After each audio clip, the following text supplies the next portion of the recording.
skated, you wrote graffiti, you listened to rap music. There was really no other option. I had to lie and tell them that I was 21, even though I was probably about 17, 18 at the time. I developed a reputation around the office just as a kid who was very early on records. He happened to be in there talking to one of the DJs, and they played an unmixed version of My Name Is, and I was like, is this the dude from Detroit? America, y'all had to see me. Y'all had to get used to this space. My friend Yasmin was the producer of the You Hear It First segment on Kanye. Hey, can you put me in touch with Kanye? For a time, we were really good friends. An incredibly beautiful woman who was sort of always adjacent to Paris Hilton. We'd done some, deep internet digging and figured out, oh, this was Robert Kardashian's daughter. Her name's Kim. Incredible. So Kim Kardashian saved your job, in effect. More than once.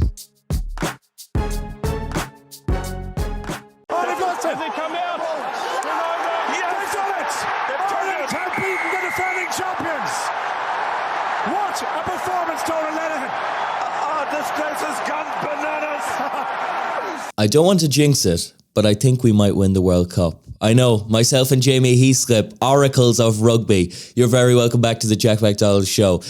Incredible scenes there yesterday for Ireland to put on such a valiant display against South Africa. It really would leave you just hoping, thinking there might be a chance that we're going to take that trophy home. And the scenes, I mean, I remember when Mayo were about to beat Dublin a couple of years ago, and I was talking to a couple of Dubs up there, and they were saying they had hotel rooms booked in Westport for what sounded like a full week. They were ready to get going. There was no allegiances. It was all about the session, and I would imagine we are going to have this place rocking. When you think about Ken Doherty in 1997, sent the country wild for potting a few balls in the World Snooker final. I mean, Ken is a fantastic player, but this certainly will capture the country's imagination to the same extent, if not more.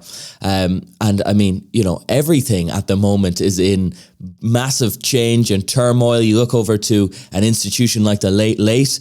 I haven't been here in about 2 weeks, and you have Ireland on the precipice possibly of winning a World Cup, or certainly on a very good path to do so. And the Late Late is a completely different program. Insane. It's obviously, we've had about 2 weeks of it now, and we've had them kind of tweaking and changing. Funny enough, they have, I think, been promising a different approach to guests, different guests, new guests. Of course, they don't release the names of the people on the program.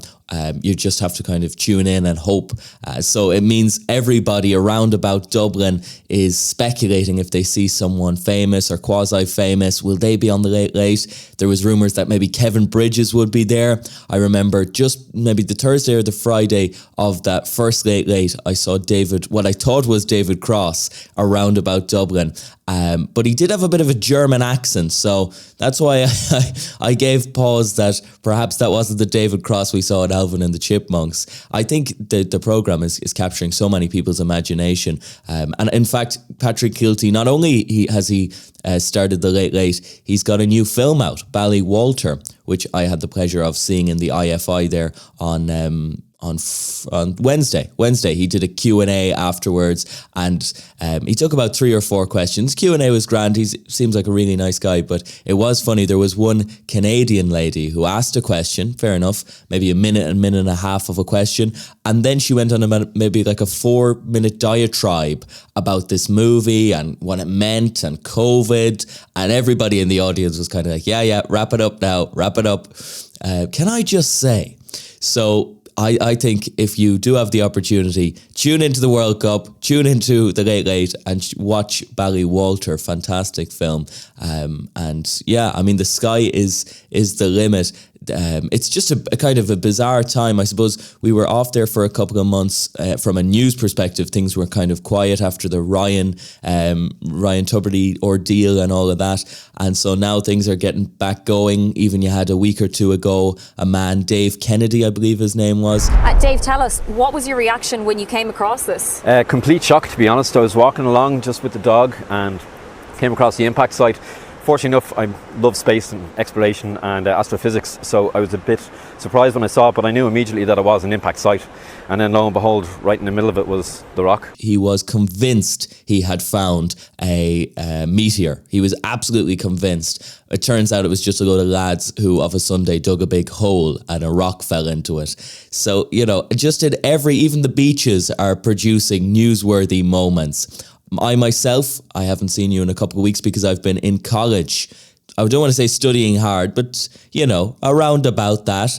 Of course, it takes so much time and so much effort to kind of readjust, get your head straight. You're living with new people, living with two guys who are originally from France. And I kind of, was telling them, I was there and I went to this place and this place and this place. And typical French Parisian style, everything was wrong. I said, I went to the Eiffel Tower. That is shit. I went to this place, shit. Went to a cafe, wrong cafe. But I'm hoping next time I go, they'll have some great recommendations for me. And, DCU is a weird and wild place. It's obviously now you're in second year, so things are different.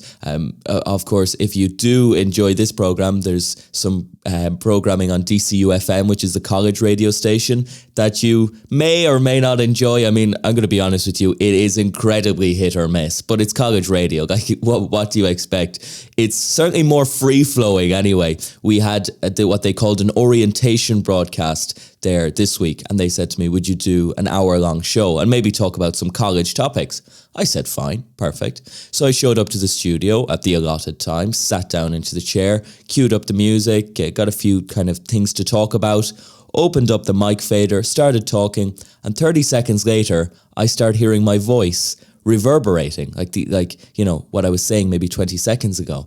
I'm like, that's really weird, carrying on. And then I look over and I realize my voice is being projected onto the quad in the college. So if there's anything that would make you want to shut up is hearing your voice once in your own headphones and then a second time being reprojected onto the college campus. And I'm not going to lie, I don't think there was a fantastic reaction, maybe to me, but maybe to any of it. I mean, people aren't particularly fans of having microphones kind of blasted at them through a tin box. I did then just for fun because I was kind of like, well, we're here anyway. So I started playing music from like, I don't know, it's the 60s, the 70s, dance music from like literally 2 months ago. So it was like there was a jukebox on ecstasy. It was just all across the absolute musical spectrum.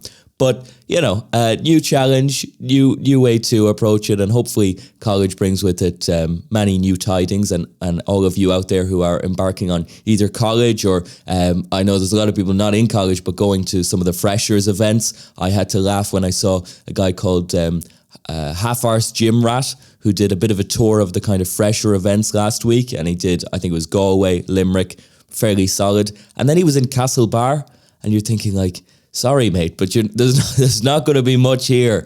Like, it's just the six lads in the pub who are always in the pub on a Wednesday. It's not Freshers Tuesday or anything. It's just Martin's having a pint.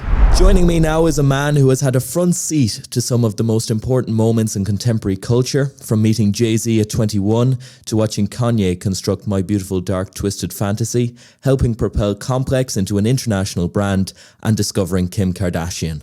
Noah Callahan Bever, you're very welcome to the show. What a CV. Well, thank you, sir. I really appreciate it. It's been a fun adventure. Yeah, I can only imagine. I mean, I don't know where to jump off. One of the things that actually stood out to me when I was doing a bit of prep was your mother and your father. Your mother, this kind of real traditionalist, and your father maybe a little bit more obscure. Talk to me about them. Yeah, I mean, my parents met in grad school at Princeton. They were both historians or studying to be historians. But my mom went into finance and worked on Wall Street in the 80s as a bond trader. And my dad went and made video games and made a bunch of, I think, probably a half dozen different historical simulators back in the days of like floppy disks. And then subsequently after that would go on to become a history professor at SUNY Westbury. And he was the man who gave you your first ever professional credit. You had a credit on a video game. It's true. If you Google me, the first thing on the internet is from a playtesting credit in 1987 on the game Airborne Ranger. The story there is just, I would go see my dad during like spring break and summer breaks as a kid, and he didn't really have any childcare situation for me at the time, so he would just bring me to the office at Microprose, the company he worked for, and would just sit me down at a computer right next to his and would just have me play test whatever games they were getting ready to put out, and just play them until I could find errors and then write them down, and then go over them with the developers later. So, at 7, 8 years old, I was doing that. And then I think he probably thought it was pretty funny, but he got me credited on these, in the booklets back in 87, 88. And somehow they've been archived on the internet. That's immense, isn't it? It's immense. And you mentioned that your parents weren't together at the time, and I think that's pretty interesting as well, because it's so often the case with artists and people who go into creative fields that their parents have this maybe tumultuous relationship. Maybe they're living in what we would call Irish divorce, where they're technically married but can't stand the sight of each other, or they have separated, or all these kind of unique living situations. What do you think about that from your own perspective, and maybe from the artists you've encountered? Many of them, I'm sure, have similar kind of home stories. Yeah, I mean, I don't know how much the divorce necessarily contributed, but I will say that, like, for me, having parents who are so insanely different from one another was really, like, instrumental in creating who I was. And I do think my personality is sort of equal parts, both of them. And yeah, I mean, perhaps they were too different to have a successful marriage in the long term.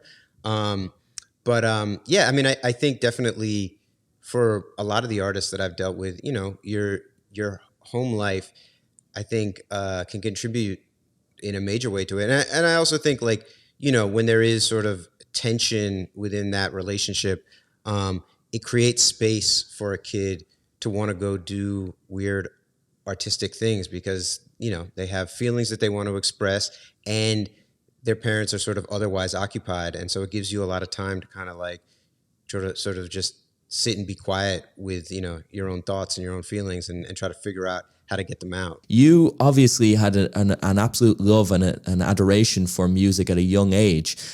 You went on to kind of write bits and pieces, but you were digging in different crates and kind of hanging around in scenes in New York that were particularly underground. Take me into that world.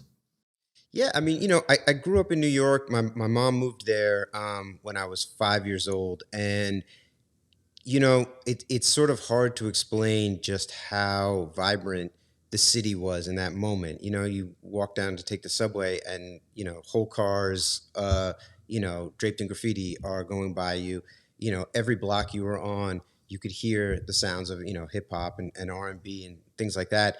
And, kids were skating down at the Brooklyn Banks. We lived down by the Brooklyn Bridge. And I would see kids doing tricks and stuff over there. And so I think, for me, it just was like such an exciting, powerful energy. There was really no other option. Like, it was just kind of, and not just for me, but I think for all the kids that were growing up in the city in that sort of time period, it was just like the thing you did. You skated, you wrote graffiti, you listened to rap music. And I think, for me, I think the combination of having this sort of emergent, vibrant culture happening at the same time that I'm watching my dad make computer games, and I'm seeing him, go to like, game developer conferences or conventions, and like, have lines of kids waiting for him to sign, the box to his game, and understanding this idea that like he's taking these ideas out of his head and turning them into entertainment, and it's having such a visceral impact on these people's lives. They've like come out to this convention to meet him and to interact with him. And for me, I think that like the confluence of those two energies was just so powerful. I knew from a very early age, like, I want to make things. Like, that is clearly what I want to do. And, I had grown up really wanting to illustrate comics, and I loved comics as a kid. I don't know if you know much about the comic book market, but Completely oblivious, I must say. well, so it was a very exciting scene in the like late 80s and early 90s. And then the bottom fell out around 1994, 95, and it became, pretty depressing and just creatively empty in the mid 90s. And for me, that happened right at the same time that, I would say my interest in music upshifted from, when you're a small kid, okay, I hear the Beastie Boys, I hear LL Cool J, I like it. By the time I'm 14, I have a real interest in like participating and understanding how the music is being made and who are the people that are making it. And then you start going to record stores, you start seeing rappers and producers, buying records. And all of a sudden you realize that this whole community is happening, outside your front door. That's fascinating, though, that it was your second love, because that's the same with Conor McGregor. Conor McGregor, like many people, wanted to be a football star. And then at 13 or 14 kind of realized that couldn't happen. And he had done a bit of boxing, entered John Kavanagh's UFC gym, and within years, becomes this UFC megastar. I don't have many other examples to lean on, but I do imagine that is often the case, that people realize sometimes their first love, often professional sports or different interests for yourself, comics, doesn't quite work out, but this love and passion that they've poured into one works out in another. Yeah, I mean, for me, it was like, you get older and like when you're listening to Illmatic and then you're looking at a Green Lantern comic, one of them is really corny and one of them is like, everything that you sort of aspire to be as a creative. And, it just was like, oh, well, this is, comics are not growing at the rate that I want them to. And, I was just sort of captured by all of the innovation and really the this is the moment that hip hop is reaching kind of like its, creative apex in a lot of ways. And it happens to coincide with me being 13, 14, 15, which, there's tons of studies that are like, point to like that period being sort of the most formative in terms of one's musical taste. And so, again, just that sort of kismet of timing and interest, it just drew me into it. And it was like, all right, well, I can't rap, I can't make beats, and I can't DJ, and I certainly can't breakdance, but I want to participate and be immersed in this culture. What can I do? And it was like, well, I love The Source, and I love Rap Pages, and I love Vibe, and I think, it must be really cool for all these people that get to write critically and like think about, they're paid to think about this music in, as a profound a way as they possibly can. And maybe that's the place for me to get in. And frankly, I also started to understand, because it was the mid 90s and there was a lot of hip hop zines, that like making a zine in and of itself is a creative act. And so it's like it's not just reflected light. You are actually creating something. And I saw, when I found like the first issues of Ego Trip, I was like, this is so entertaining. It reminded me of probably what people who read the first issues of National Lampoons back in the like late 60s. It spoke felt. to you in some way. Absolutely, yeah. I mean, it was just acerbic and funny, but with a deep reverence and a deep knowledge of the subject matter. And it was like, this is the kind of thing that I want to get involved in. And as this passion for music is growing and your own kind of life is changing around there at those formative ages, so is New York. It was in this kind of 70s, it was dubbed this Hell Street, very difficult and dangerous. Of course, the mafia is still there until the late 90s. But it's a tumultuous, interesting area, and you spoke of the vibrance and the energy. Take us inside New York at that time and some of the things you were seeing.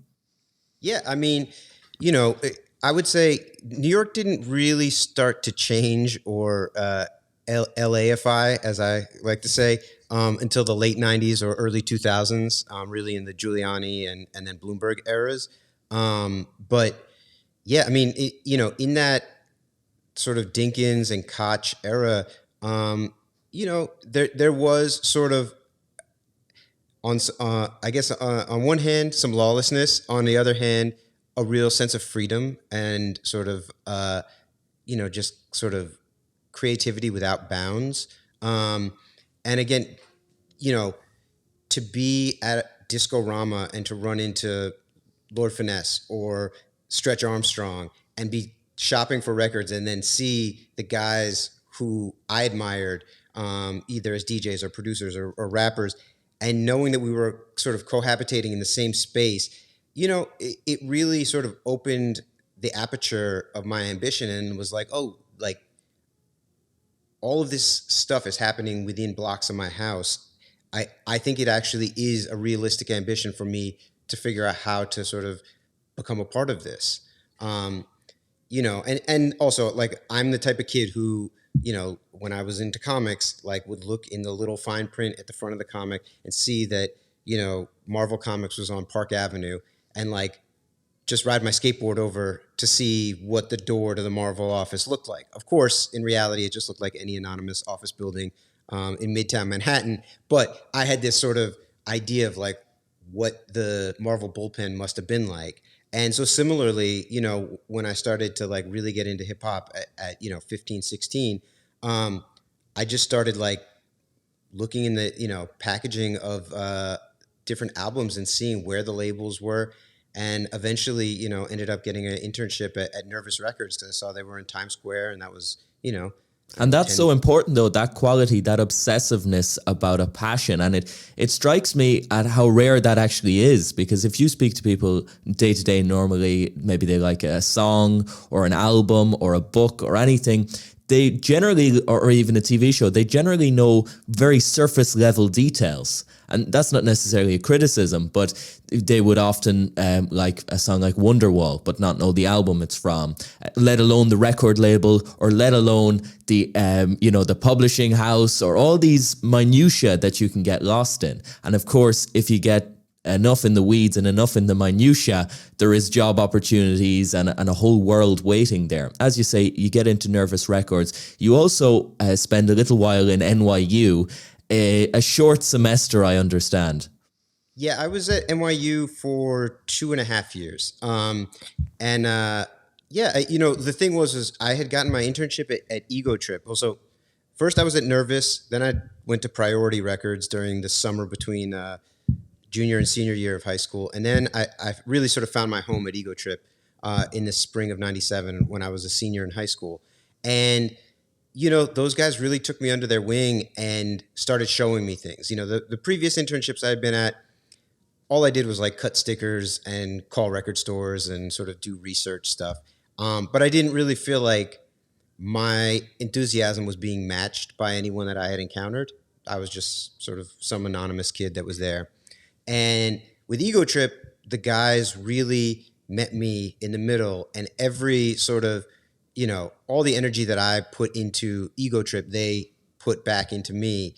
And I sat down with my mom. I'd gotten into McGill and I'd gotten into NYU in the spring of 97. And I was just like, look, I know it's a little more expensive, but I'm ready to live at home to keep the costs down. If you can just send me to NYU, because I really feel like I have something that's going on here, and it's going to lead to something important. Right around the same time, Sasha from Ego Trip helped me secure a job in the fact-checking department at Vibe, which I did the summer between high school and college. And so then, my mom somehow begrudgingly was won over by this and let me go to NYU. Traded a few more bonds. Yeah. And then it was like, I think, 2 years into that, I ended up getting a call from a gentleman named Dante Ross, who was, is a legendary A&R who's involved in De La Soul and Leaders of the New School and Dell, Brand Nubian, and so many of the artists that I was obsessed with as a kid. And he offered me a job as an A&R working at a little independent hip hop label that he owned called Stimulated. And at that point, I just was like, school is fine, and I this has been a cool ride, and it's afforded me the opportunity to keep writing about rap for all these different magazines while I'm here, but like this isn't going anywhere. Is dropping out sexy at that point in American culture? You know, in the last couple of years, dropping out has become quite sexy because of Bill Gates and Steve Jobs and these people. Is it seen as risky, or what are people saying to you? It was absolutely seen as risky, and you know, I think from my mom's perspective, she was just looking at how much of the bill she had already footed, and the idea of me leaving without cashing in on that with a degree was somewhat scary. But I actually had this incredibly fortunate situation that my sister's best friend at the time, the best friend's father was Bill Adler, who was the first PR person at Def Jam, one of the first 3 employees at Def Jam or 4 employees at Def Jam. And so my mom, when I came to her saying, I want to quit and go work for this guy, Dante, she's like, all right, let me think about it. She calls Bill. And Bill was like, oh, yeah, Dante was my intern in 1987. He's a great dude. Look, no one's not going to learn anything at NYU that's going to actually help him more than, you know, being under Dante's wing. He's good. Just let him do it. And that was sort of the, you know, that tipped the balance in my favor and got my mom, you know, to sort of the agree seal to of that. approval. Yeah, I mean, to be fair, also, at the time, I think I was selling some fiction that I was going to go back eventually and just give me some time to do this, and then I'll, you know, I only have 18 months left. It'll happen, and yeah, of course, Never. Yeah, you still haven't got around to that one, I assume. No, although I do have stress dreams about it every now and again. I'll wake up in the middle of the night in cold sweats, imagining being unprepared at a final or something like that. It's only 18 months. Maybe you could do it online or something. Yeah. So you, like, obviously you have been leading this kind of duality. On the one hand, you're working and in kind of the professional world of music. On the other hand, you're a student. And now you're going to merge the two and just become somebody who has spent a couple of years in NYU, but you're, you know, in the full working world. It's not to say, though, that you haven't been hitting the heights in the professional side of things, because when we talk about it, you met Jay-Z at 21 and you were flown out to LA at 19. So clearly they thought something of you in the places you were working. Yeah, I mean, you know, when I got to Vibe, I had to lie and tell them that I was 21, even though I was probably about 17, 18 at the time. And I worked that summer, and, you know, I developed a reputation around the office just as a kid who was very early on records. One of the things at that summer, the song Deja Vu by Lord Tariq and Peter Guns had come out as an independent 12-inch, and I had championed it in the office, and that ended up going and being a #1 Billboard record 11 months later. And so when they launched Blaze, which was the sort of hip-hop centric spin-off of Vibe, the gentleman who was the editor-in-chief, Jesse Washington, he remembered me giving him that piece of vinyl the summer before, and he hit me up and said, hey, look, you know, I'd love to have you on the staff. And I came on as an editorial assistant. And yeah, that first issue, I pitched them a 1-page story on Eminem because I had met Paul Rosenberg on a Saturday morning at Fat Beats. And he happened to be in there talking to one of the DJs, and they played an unmixed version of My Name Is over the PA system. And I was like, is this the dude from Detroit? And he was like, yeah, this is Eminem, some new shit he did with Dr. Dre. And so I brought him into the office and played the music for the Blaze team. And they flew me out to Burbank that summer. And I spent like a week trailing Eminem and Royce as they were like mixing the Slim Shady LP. Yeah, Slim Shady. And this LP. is Eminem before the blonde hair, isn't it? Yes, this is before he's figured out any of his sort of marketing and stuff. He still is wearing the same damn Nike hat and, you know, basically black sweatpants and a black hoodie every day. And the album was more or less done. They were just finishing up the mixes and all that stuff, but it was still about 9 or 10 months until it would come out. Did you feel comfortable being in Eminem's presence at that point, because he wasn't an international success? You know, he was still coming up. So maybe it would be easier to hang around with an Eminem than Jay-Z in 2 years' time, because when you meet Jay-Z, he's of a much higher prominence. Oh, yeah. I mean, at that point, I had, sort of made my bones interviewing underground rappers. That was sort of my beat and my scene. And so, I'm hanging out with kids that are either my age or a couple of years older than me. We all have the same points of reference in terms of music and stuff. And so going to see Eminem, although I thought that he was incredibly talented and, I was so taken by these records that Paul had played at Fat Beats, the idea of Eminem being a platinum or a diamond superstar was so far from, anything that seemed even possible at the time. I certainly wasn't intimidated by that. But I was definitely taken by just like how musically gifted he was. And particularly seeing him work in those early days, I did very quickly get the sense that he was operating on a different level than a lot of the underground artists that I had met leading up to that. But his goal at that point, as I understand, wasn't to become what he does become, which is one of the most successful rappers of all time. It was essentially just to make it a full-time career. Yeah, I mean, he would knock on wood and just say, if I can just go gold, I will be that will take care of my daughter and I can just keep putting out more records.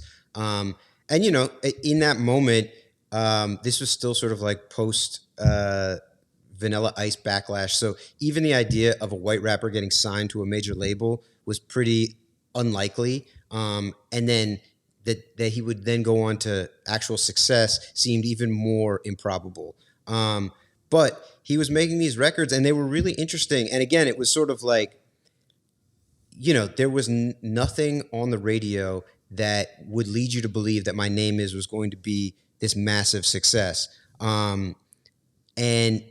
But great songs are great songs, and it doesn't matter if they sort of fit into, sort of predetermined, paradigms or whatnot. But he managed to just, he struck a nerve, and it was just clear to me, like, what he was doing was transcendent in so many ways, and I just thought if it connect, it's going to go all the way.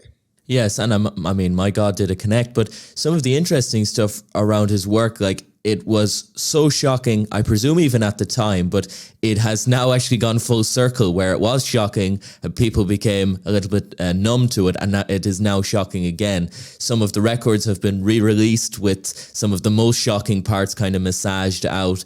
He certainly was going balls to the wall during that period.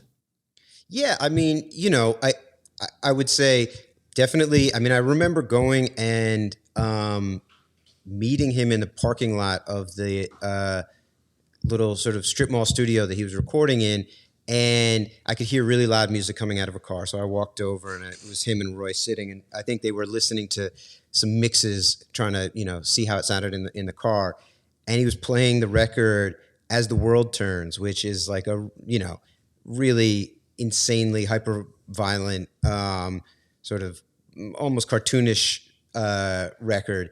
And it gave me the same feeling that I had when I listened to like, an NWA tape when I was like 12, where it was just like, this is really fucked up, but it's kind of funny. And I feel weird about listening to this, but like, that is such a visceral experience, and particularly at that time, in an era before the internet where like the most depraved things are, one click away.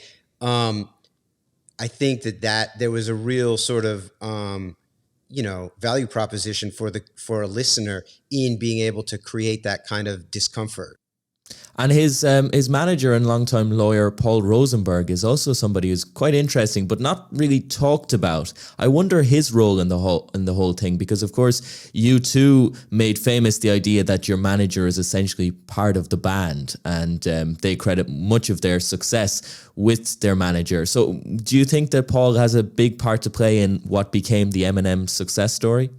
Definitely. I mean, Eminem doesn't do any of the things that Eminem has achieved without being this sort of unbelievably, gifted musician. So it starts there. But, I worked with Paul, and Paul is a genius marketer. He just has he has great ideas and a sense for sort of how to create novelty out of art and create sort of pathways into it. And if you look at, so many of the rollouts for Eminem's albums, there are just like genius taglines, whether it's like, for the Marshall Mathers LP, it said "fuck finals," and they dropped it at the end of the school year, or the golden ticket that they put on, the Obi Trice album that, helped Obi sell something crazy like, I don't know, 400,000 units first week. Or even like on the Revive album, they did like this like viral campaign, taking over billboards with like essentially what looks like antidepressants called Revive, and just sort of like seeded them and waited for the fans to notice that the font for Revive had the backwards Z and that it was, sort of that it was Eminem in waiting. Yeah, exactly. So I think Paul has really, they're partners on everything. And I think that, he has absolutely been instrumental in sort of helping, M do the part that M does everything that happens in the studio, and he does it at the highest level.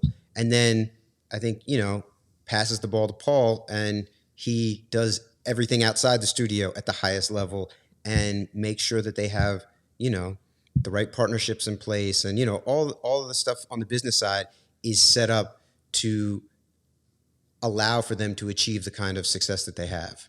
And it's such an important part of being an artist, you know what I mean? And something you would have witnessed firsthand throughout all of your years in this game is going from 0 to 1, from being like underground, you've got no money, you have to mix, record, you have to do everything yourself or beg for favors, all this kind of stuff, to getting some kind of success, a single, an album, anything, which then justifies everything else. You go from having maybe one person in your corner to an entire label or, an entire management team, people who are really vying you on.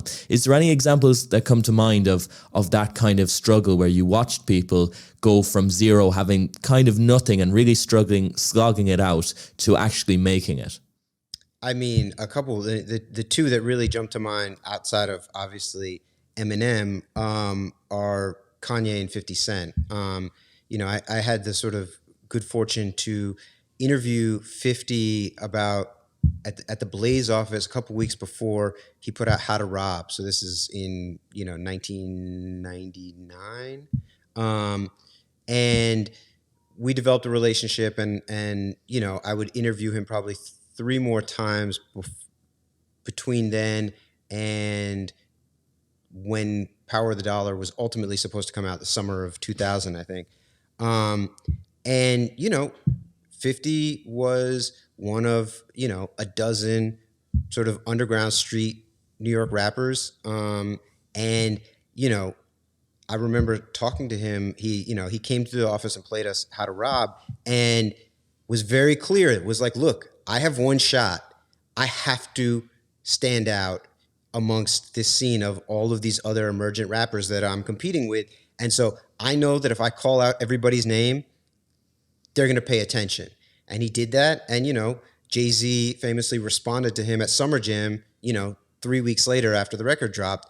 And I think, and again, after that, 50 saw the opportunity with, I think what he had a very sort of real and organic, disagreement with Ja Rule, but he turned that into a sort of launching pad for himself and really, took all of the things that people said about Ja to deride him and became sort of the antithesis of that and really marketed himself as that. And that, I think, fueled his ascent. And then, from there to signing with M and Dre and, and it's a feature of 50 Cent, isn't it? This incredible marketing machine that he seems to just have in his brain. I mean, even there's stories of mixtapes and how he would create these mixtapes and distribute them on the corners of New York just to create a bit of buzz around his own name.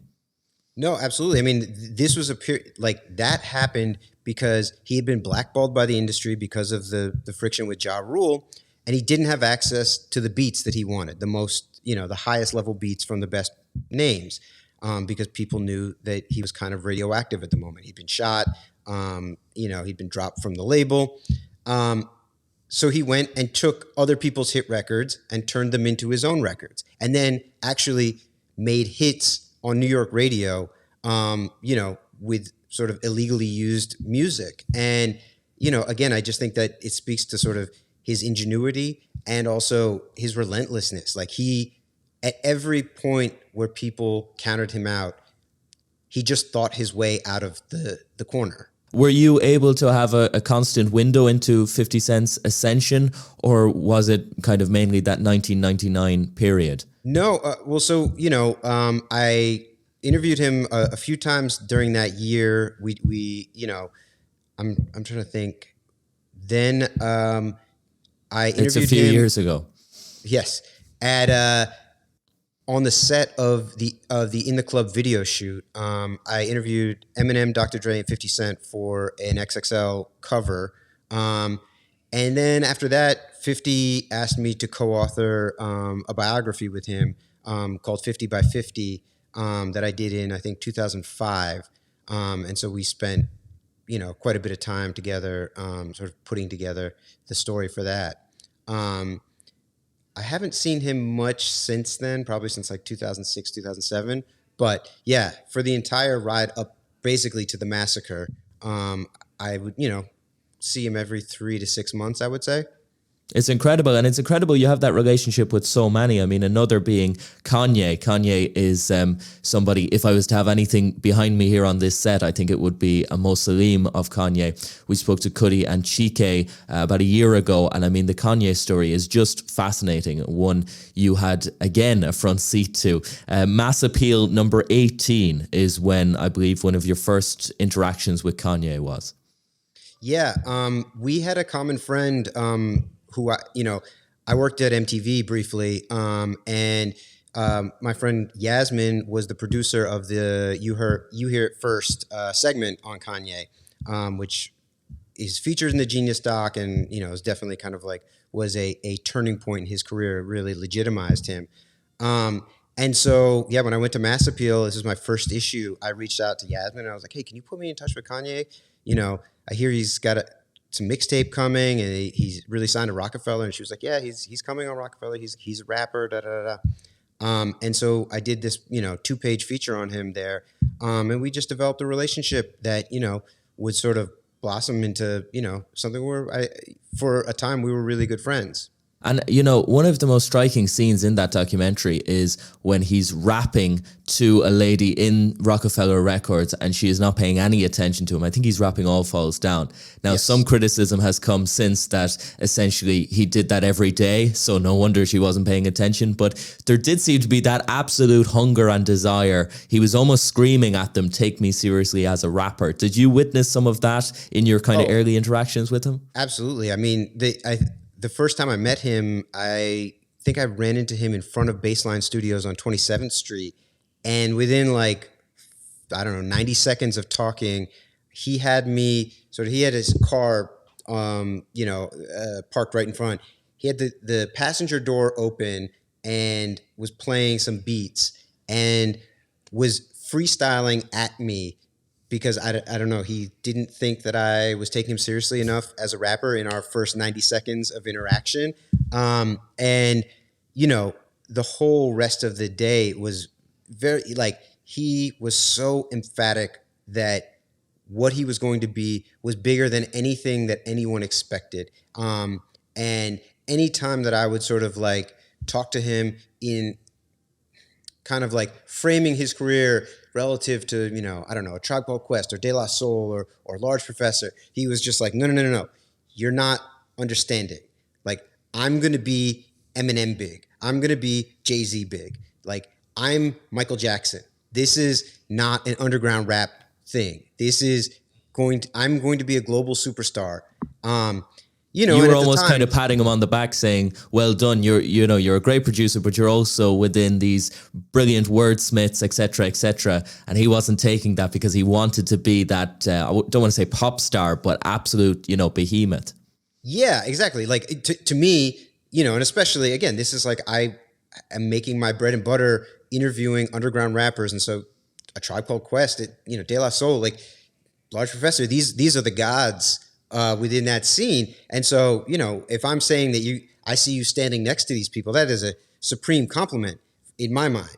But again, to him, and this wasn't to disparage them or their success or anything, but his ambition from the beginning was always to be a global phenomenon. And it was really funny because, at the time, similar to the woman at Rockefeller, you're kind of like, look, these songs are great. But again, it was a little bit like Eminem, where you hear it and you hear All Falls Down and it's genius and it's a beautiful song.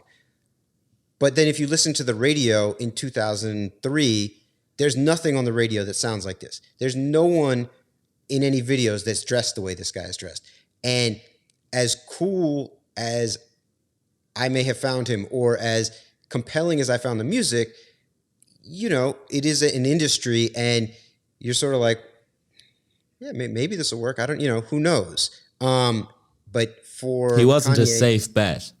No, certainly not. But I think, that's kind of, and I sort of like landed on this in writing about him in that early time. It's like his ambition, like, and that also that sort of sense of determination is kind of like the most consequential part of his personality in many respects, because you don't buck every convention if you don't have that kind of audacity. And I mean that audacity in the most positive sense. Like, he was not playing the game to try to sort of like emulate someone and, achieve some fractional success. He knew that he was going to swing for the fences and do something that, at the very least, he would be able to walk away knowing that he had made incredible art, and be at peace with that. But I think he really also felt deeply, deeply convicted that it was good enough, that it was going to break every mold. It strikes me almost that he's offended by barriers that people put in him or put on him. The same with any kind of box people put on him. And again, for being a producer, he was offended at that. Being an underground rapper, he's offended at that. Even when he goes into fashion, when people say, just do the odd collaboration. No. He kind of, every barrier, he doesn't just see it as a challenge. He's immediately offended that you would ever kind of put him in a certain box. If we fast forward a couple of years to My Beautiful Dark Twisted Fantasy, again, people are putting him in a box, and kind of the press isn't particularly happy with him. You've got the Taylor Swift incident. You are now closer to him than you were in earlier years, and you get an insight into those studio sessions in Hawaii. Yeah, I mean, that was very much a sort of back against the wall moment for him. And it was interesting because, as at the time I'm the editor-in-chief of Complex, and like the incident with Taylor to me was more entertaining than anything else.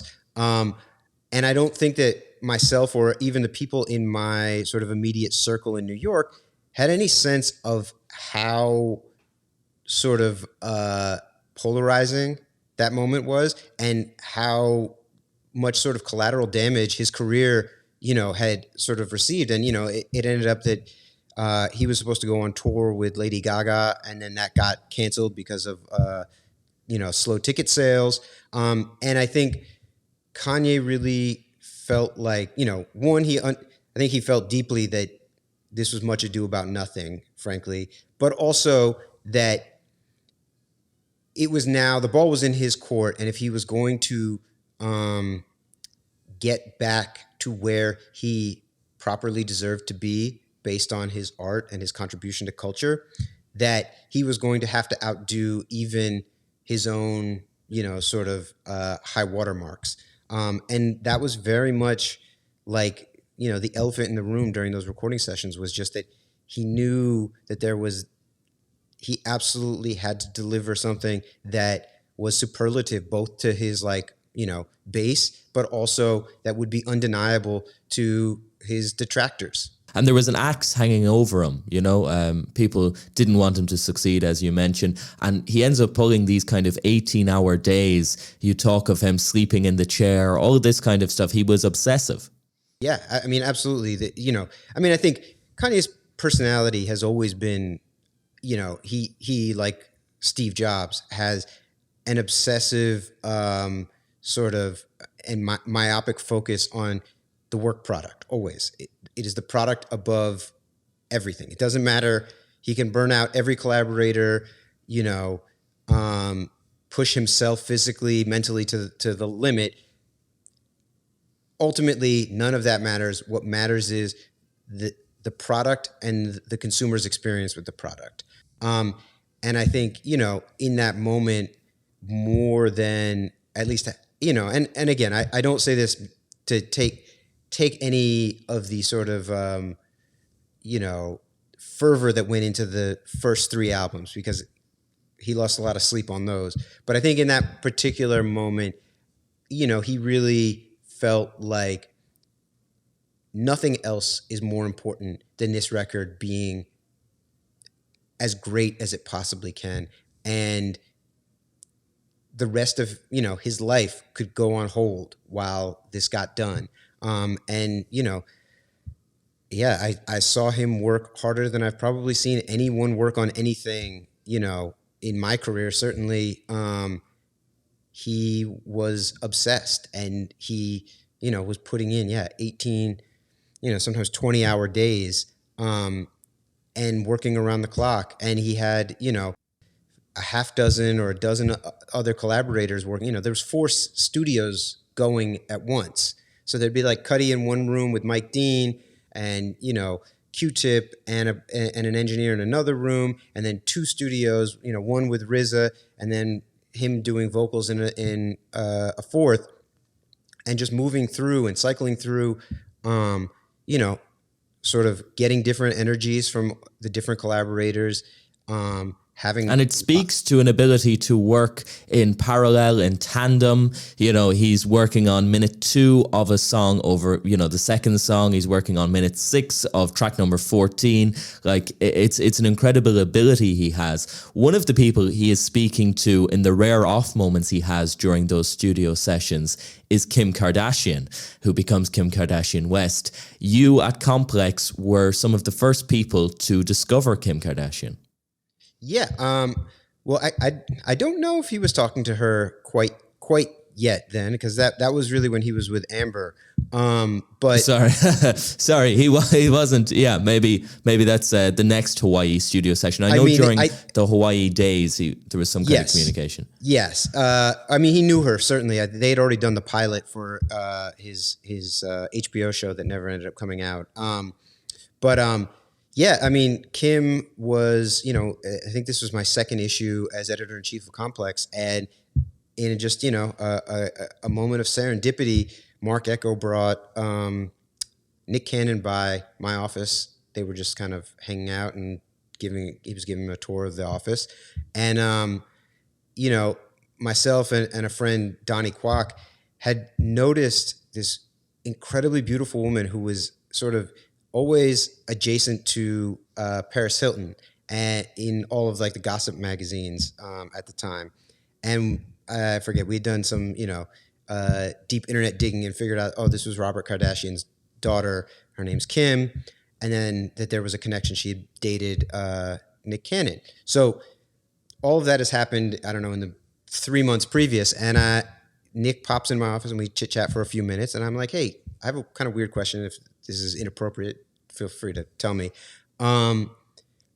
We were really hoping to get in touch with this woman who used to date Kim Kardashian. And he was like, oh no, Kim's the best, we're not together anymore, but we're good friends, and she's great. Yeah. And he gave me her email, and we just hit her up out of just a cold email being like, hey, we'd love to have you in the magazine. I don't know if you are comfortable being a public figure, doing press or whatever. And she wrote back pretty quickly, like, "Oh my gosh, yeah, I haven't done a real professional photo shoot before, but this sounds cool."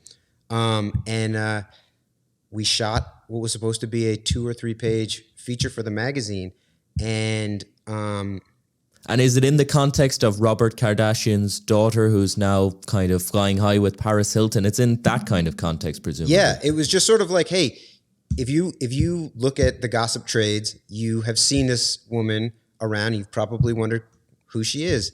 Here's her story. And that was kind of like, it was just going to be, a 2-page feature in the front of the book. And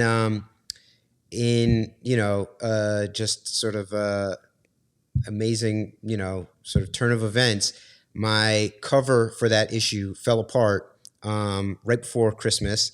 And I was left twiddling my thumbs, thinking about unemployment, wondering what I was going to do, since obviously you can't shoot any celebrities really over the Christmas holiday. And knowing that we had to send this thing to the printer, I think like January 10th. And I come in on the 26th of December and see that look at Perez Hilton, just to kind of catch up on the news or whatever. And again, this was me being like, I'm probably going to get fired. So I at least have to like keep coming into the office and like try to solve this problem. And I look at the news and I see there, I think the headline was like, "Some woman you've never heard of has a sex tape with Brandy's brother." And I like click on the link and it's talk about how Vivid was going to put out this video with Kim Kardashian, da da da da.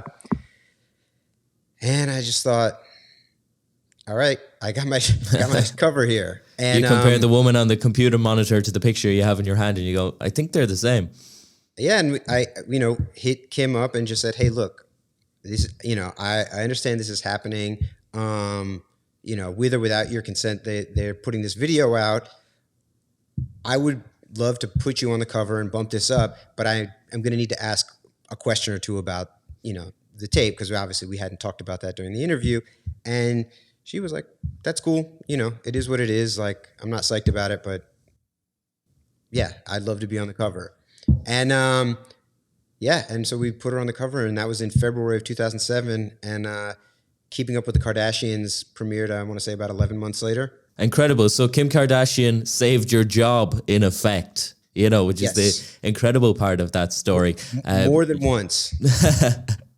I'm aware I've taken up far too much of your time, but the final one being Complex, you've kind of skirted around it, but essentially this has been, I don't want to say your magnum opus, but where you spend a huge amount of your career working in different capacities, editor-in-chief, then working on the content side as well.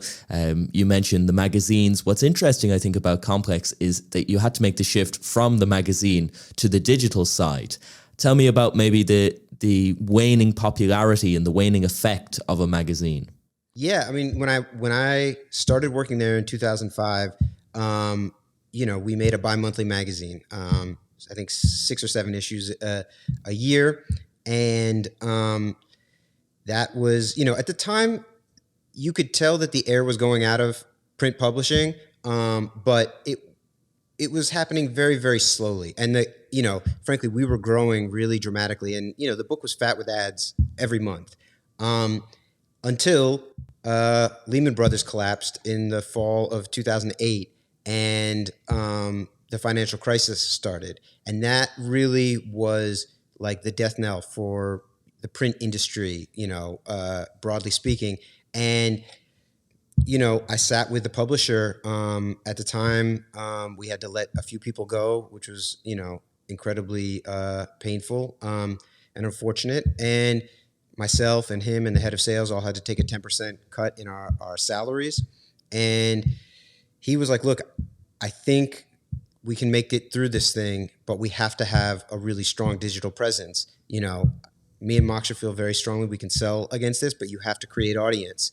Can you do that?" And I mean, give it a go. Yes. Yeah, exactly. I mean, it sounds like our back is against the wall. So yes, I will figure it out. And I sat down with my team and it was like, "Look, we can all work 50% harder. Or we can all go home. Like, what do you guys want to do?" And everyone was incredibly responsive. And, to be fair, we're all watching all of our friends at, other publications getting laid off, in, the worst economic climate of our lifetime. So holding on to that job was, we were all very highly incentivized, but we just sat there and, really sort of put our nose to the grindstone and figured out what made things move on the internet and how to express our, brand value in a new format, in a new medium. And 3 shows which you kind of landed on, I suppose, would be Hot Ones, Sneaker Shopping, and Everyday Struggle.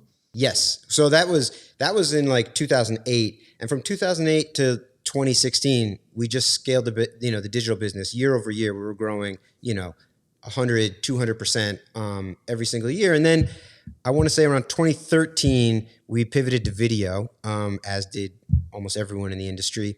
And out of that, we created Complex News, which was hugely, hugely successful, and really became, sort of a launch pad for so many careers, whether it's, Jinx, who's gone on to host at Rap Caviar. Sean Evans obviously would then create Hot Ones with Chris Schauenberger.